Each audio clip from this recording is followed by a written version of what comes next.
I, a 29-year-old woman, got engaged to my current husband, a 28-year-old man, back in 2019. We have been together for 6 going on 7 years. I was also pregnant with our first child. We planned for a November 2020 wedding when our daughter was 11 months old. This plan unfortunately fell to pieces because of the pandemic. The state borders were shut, and most of my friends and family lived interstate. So about half of the wedding couldn't attend, including my parents, sister, and bridesmaids. We had to make the heartbreaking decision to postpone the wedding.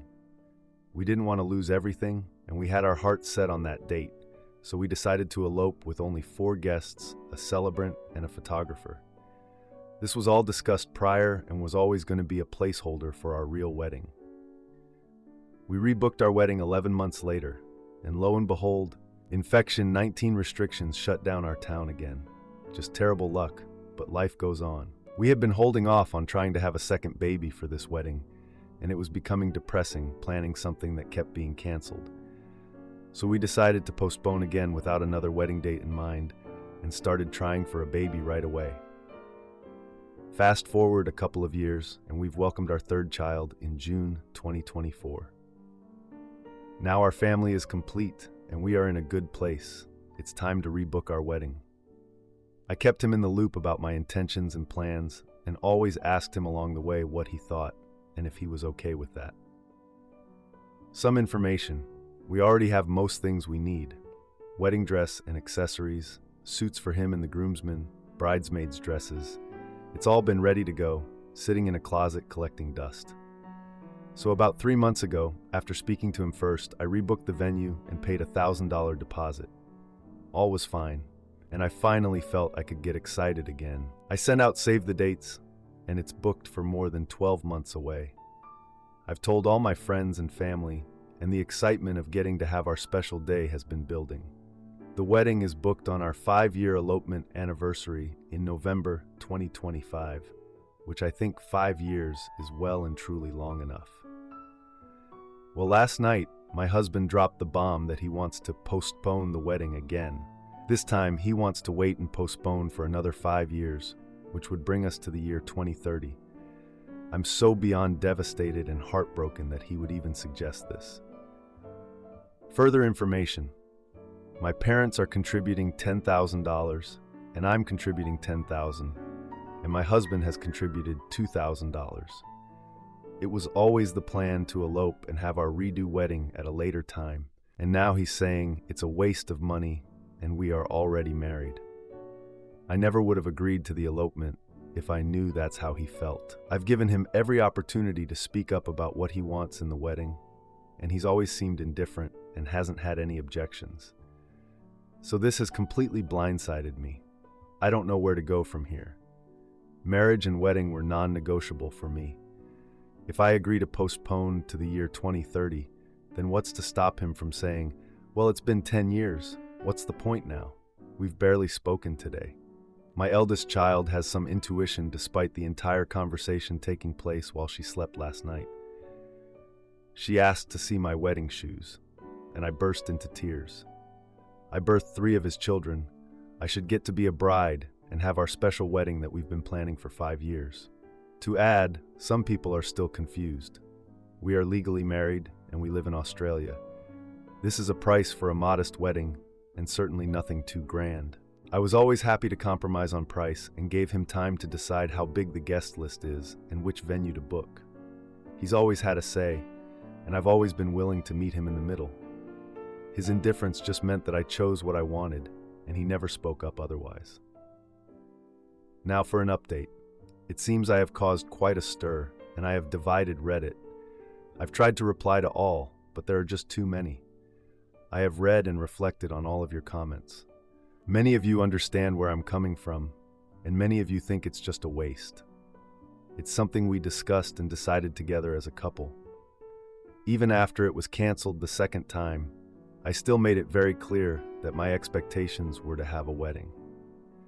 I have taken some advice and written a 2-page letter to my husband, explaining all my hopes and dreams, and that a wedding was part of that dream, and something I'm not willing to compromise on. Perhaps, like someone suggested, we call it an anniversary party. I told him I'm willing to wait until 2030, but he will be the one to cancel the venue, and he will be the one to tell our friends and family. I won't be part of that humiliation. I also said I need assurances that he won't pull the rug out from under me again. I'm really at a loss that he could hurt me this way. He knew how deeply important it was to me. I'll update again after he reads the letter. Now for another update. It's been a few days before we were able to talk. We had a really nice talk, and we both communicated really well. Because my husband is not the best communicator, he doesn't talk to me and tell me his inner struggles. He's been very stressed with the business, and I didn't realize it was making him feel like he was drowning. I think just having a high-stress business with employees and then 3 little kids was just getting to be a lot.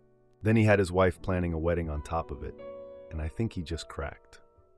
I do see now how I've added to his stress. I have told him he needs to speak up more and learn to communicate better. We've been together nearly 7 years. He also said he hates being the center of attention and has never had any care that it's his birthday.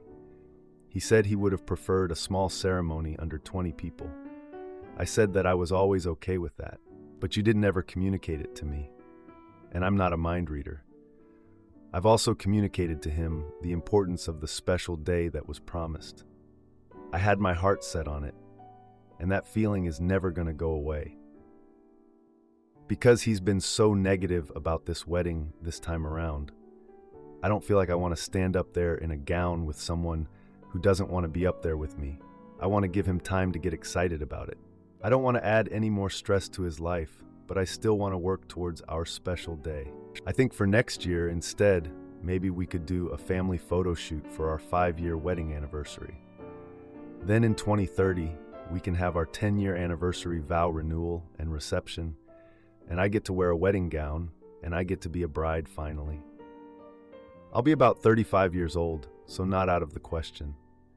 I think I'm just accepting that the pandemic ruined a lot of special times for people. I'm disappointed that he's not excited to have this special day with me, but I'm accepting that it's not meant to be next year.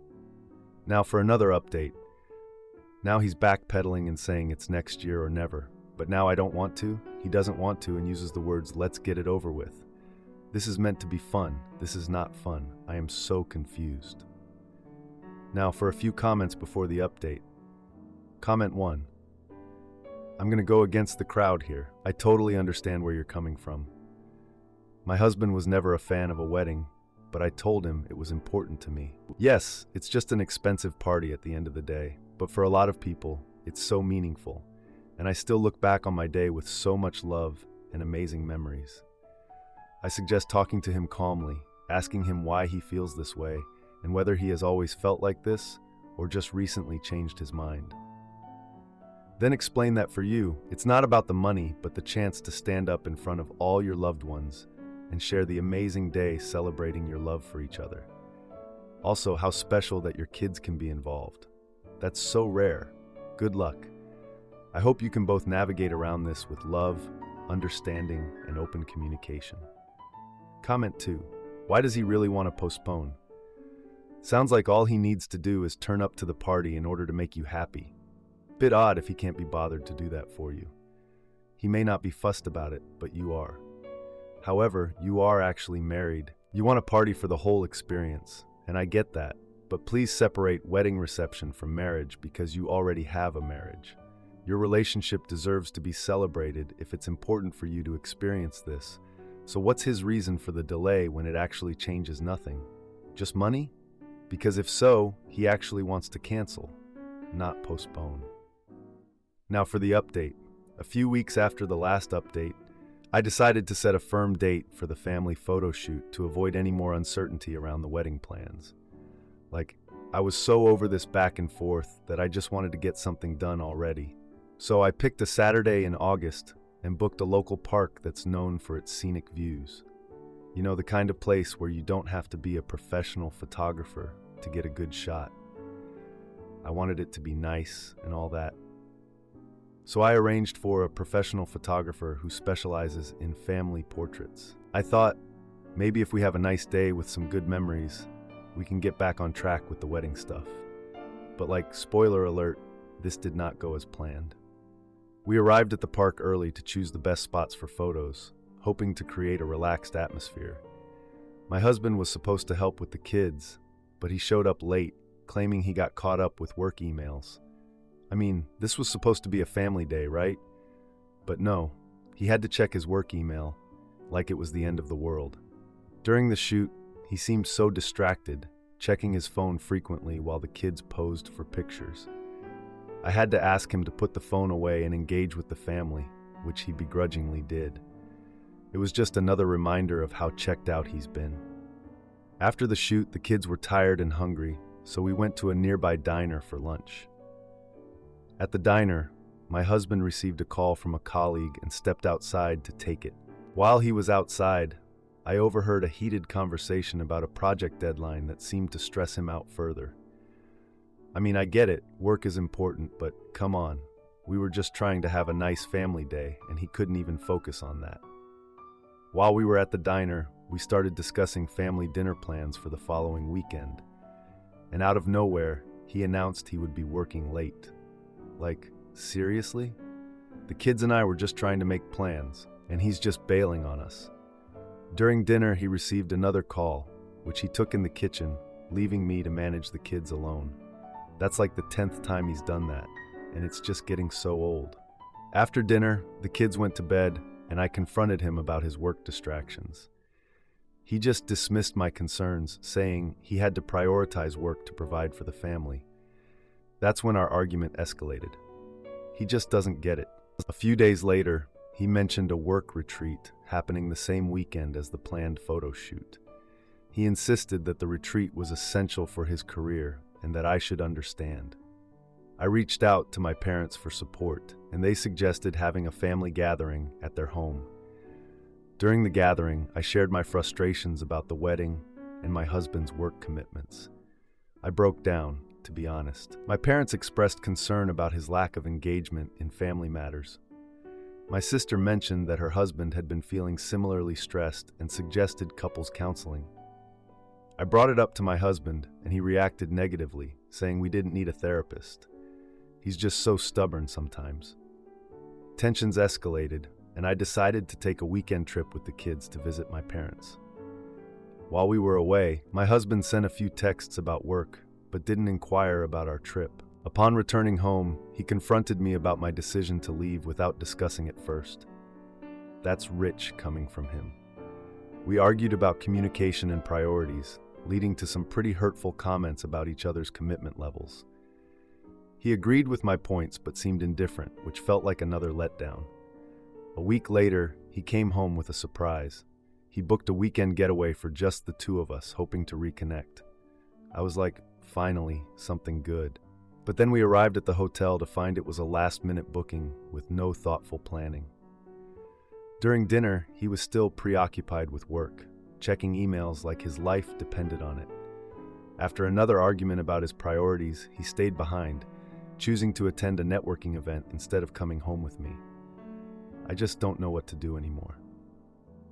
To answer a few questions, we have 3 kids, not 3 daughters. The photo shoot was initially for our 5-year wedding anniversary, but turned into an attempt to reconnect. The weekend getaway was a last-minute idea, not a planned anniversary trip. Our communication struggles continue, and I feel alone in this marriage. Am I the idiot for feeling betrayed after discovering my boyfriend's secret HIV medication and hidden past? We've had the most awful week. I just moved house last weekend, so the place was a mess and things were everywhere. I found a square of 4 tablets, unopened, that I didn't recognize on a side table, and after Googling, I found out it was HIV/AIDS medication prescription. I asked my boyfriend who helped me move. He said he didn't know, and then, for some reason, I thought I'd send a photo to my mom and ask her, even though I knew it wasn't hers. I did that, then my boyfriend confessed it was his. We've been together for 3 years, had been friends for 4 years before that, but had 2 breaks in between before officially being together properly this January. We got together because we're both conscientious and hardworking. He was responsible and sensible, and we aligned on many values and had many shared friendship groups who I loved dearly. So all these were good signs to me that he was the right person for me. But he did have a difficult childhood with a mother who, unfortunately, was an alcoholic and suffered from depression and bipolar disorder, and a father who was about 15 to 20 years older than his mother and could be quite absent and distant. As a result, my boyfriend can also be quite distant and reserved himself. He can be quite insecure about how he appears to others and sometimes struggles to open up. I knew that about him, but because he clearly made efforts to open up to me and has always worked towards strengthening our relationship and improving himself, I have always taken that as something I will abide with patience. I also came from a somewhat turbulent childhood with highly anxious parents who, though they loved me, definitely didn't always leave a positive impact on me. The main reason I wanted to be with him was because I trusted that we could work together, not only in supporting each other's careers, but also to help each other better ourselves and break the cycle from our parents. And, well, yeah. He said he didn't have HIV/AIDS, thank God.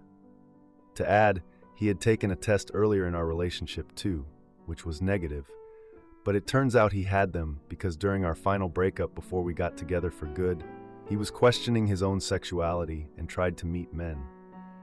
He said he only met one person and swore they did nothing. But because he was nervous about getting HIV/AIDS, he had preemptively bought the medication because it was supposed to be preventive. He said he meant to tell me at some point, but didn't know how. He said he was worried I would freak out. He also said he was certain he wasn't gay because of those experiences trying to meet other men, and that he really wanted to keep this relationship. He realizes how wrong it was to keep this from me. I told him very clearly that if he had been upfront with me from the start before we started dating, I would probably have appreciated his honesty and been okay with it. But because he lied, I now really struggle to trust him. I told him I don't want a relationship with a partner who is a liar because he shouldn't get to decide for me what information I need or don't need. I was also just really hurt that he didn't trust me with this information. And in my head, I'm also questioning if he actually has disease or not. Although, since he's such a hypochondriac, I think I would definitely know if he did, so thankfully I can rule that out. I'm not really sure where to go from here. His flatmate had just passed away very suddenly a few days ago, and that's turned our whole world upside down. He's in the process of grieving and coordinating with his flatmate's parents for the funeral. My mom's seen the virus medication and is freaking out, and my lies aren't adding up because my boyfriend was telling me all this while my mom was trying to call me, and I don't know what to tell her to get her off my back and drop the situation. I feel really betrayed that he's capable of hiding something like this from me. I keep imagining him hiding something like an affair in the future, even though I don't think he would do something like that. On the other hand, we were broken up when it happened, and I believe him when he says nothing happened and that he's certain he's not gay because of how our relationship has been. I also believe he has not seen anyone else while we were together, because we spend too much time together or with others for it to be possible for him to actually cheat on me. I'm confused because it feels like there are no physical consequences, so it shouldn't be a big deal, but at the same time, I definitely feel a line was crossed for me because I feel like something like questioning your sexuality and considering sleeping around is something you should be upfront about, especially since we've known each other for so long, if only to say you've genuinely turned the page. He was going to come over tonight, and I said not to because I didn't want to see him. I don't know if I should break up or if I'm overreacting or how I should set my boundaries to make it clear how not okay this is. I'm worried that all he takes from this is that in the future, he needs to hide things better. I really need some help. Thanks, online strangers. Almost forgot, the drug name was emtricitabine tenofovir, apparently also known as Truvada. To add, thank you to all comments and advice so far. I have booked a virus test for myself for tomorrow. I also want to add I'm in the UK, so you can access medication like Truvada fairly easily without a prescription. I would still really appreciate further discussions and thoughts on this if possible. And please continue to share and discuss information about virus testing and prescription drugs that might be useful for others who are also facing potential scares. Now for a few comments before the update. Comment 1. Was it PrEP? Like Truvada or something similar? Because that might come up in a Google search with results about virus, but it's a prophylactic, not a treatment. It's recommended for men and transgender women who have intimacy with men, but also for straight people with certain risk factors. Comment 2. Truvada is preventative, not a treatment for virus. That's not even the big issue. This individual lies like crazy, and he's willing to risk your heart and your health. You don't deserve it. Break up with him, get tested, and move on. Now, for the update, I got my virus test results back, and they were negative. I was relieved, but it felt like a punch to the gut, you know? My boyfriend was relieved at first too, but he almost immediately started talking about his flatmate's stuff that still needed to be cleared out. It felt like he was just trying to change the subject, and I felt like I was still stuck in the same place, but I went along with it.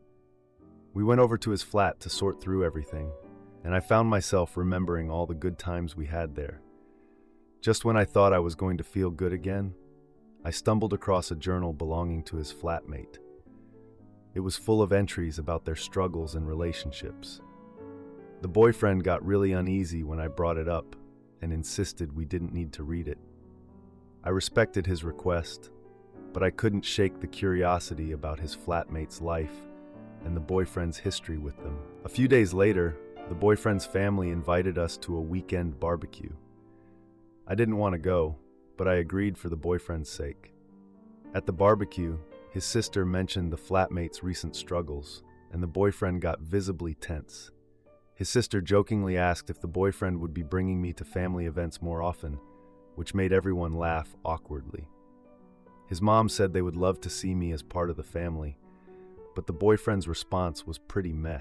As the night went on, I heard the boyfriend talking to his brother about keeping secrets and being careful about who you trust.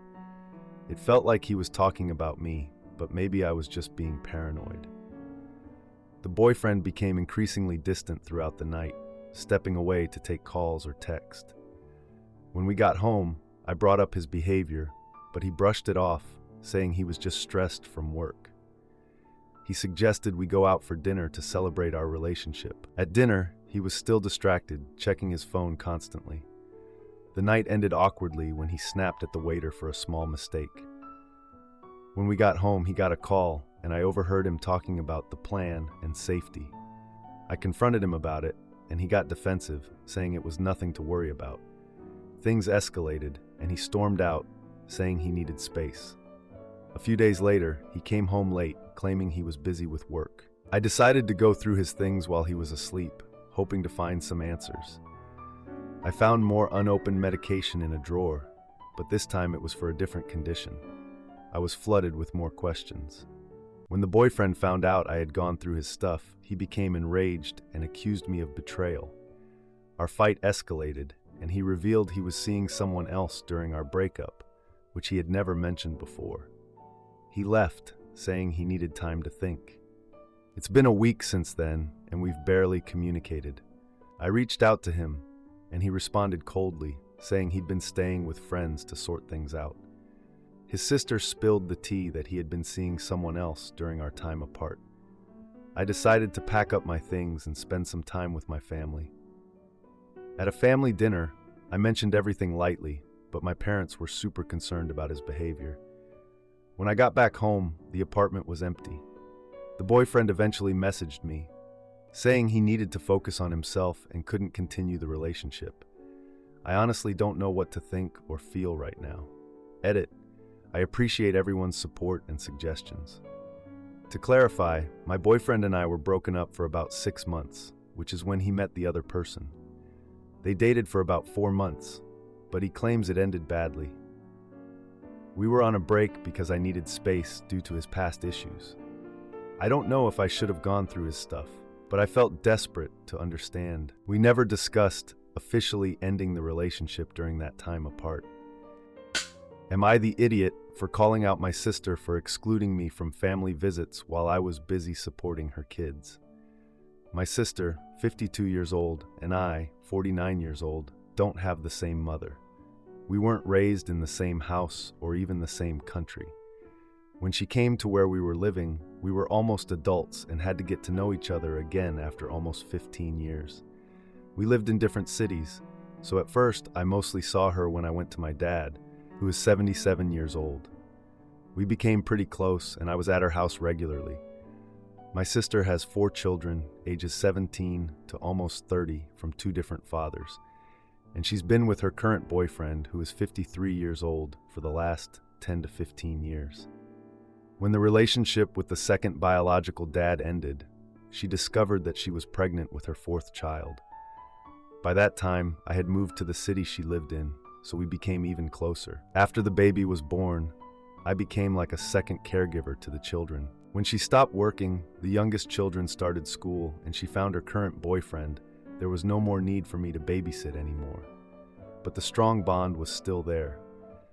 Once in a while, I let the girls sleep over at my place, or I took them out, doing fun activities. The children grew up, had their own activities and boyfriends, schoolwork, and jobs. So things changed a bit.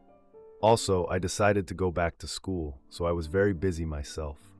Sometime last year, my sister called me. She was in the car with her oldest daughter, who was then 26 years old. My sister told me that my niece is pregnant and that she had already been for over 5 months. They told me now because people were running their mouths. The reason they had kept it a secret was that my niece had lost multiple babies in earlier pregnancies. This all came as a shock to me. Not only was she already this far along, but I had never heard of any of the previous pregnancies. I really didn't feel like I was very important in their lives anymore. My niece had moved in with her boyfriend in another city a couple of years before, and all the time she lived there, she never invited me to come visit her. Well, everything moved along. My sister asked me to help financially with the baby shower. I did. I went with my disabled father. It was fun and all. After the baby was born, I tried to arrange with my brother, who is 44 years old, to go see the baby with our father. My father lives in a care home, and my mother, who is 72 years old, lives in the same neighborhood. One day, my mother told me that when she brought something to my dad at an unscheduled time, his room was filled with family. My sister, her daughters, daughter-in-law, and the new grandchild, my father's great-grandchild. Everybody was in shock. My mom didn't expect them to be there, and they didn't expect my mom to come in. What bothered my mom and me is that they came from the other city to visit my father, but they didn't give any of us a heads up. My mom lives literally a walking distance away, and I also don't live very far away. Since there was no haste anymore to let my dad see the baby, they had already gone to him, and I was a bit disappointed that they didn't let me know they were coming, so I didn't put in any effort anymore to go see the baby, with or without my brother. After that, I discovered that my niece was moving back to our city. I was happy for her because that was what she always wanted, and it would make it easier for me to see the baby now. But in the daily hustle, it didn't happen. I also didn't know when exactly she moved to the new house. A couple of months later, my father had a medical emergency, and we all went to the emergency room. My niece was also there. While we were waiting, she asked me when I was coming to see my grandniece. I asked her if they had already moved. The answer was yes. I said, "I'll come soon." I saw my niece 2 more times after that. The last time was a couple of weeks ago. She told me her daughter is almost a year old. I promised to come before her first birthday. My niece mumbled something to herself like, "the things I put up with," and that has bothered me since. I'm planning to go visit in the next few weeks. I have to now. But I want to tell her how all of the above has made me feel, and how that resulted in me consciously and subconsciously not prioritizing her and her family because I didn't feel like a priority in her life.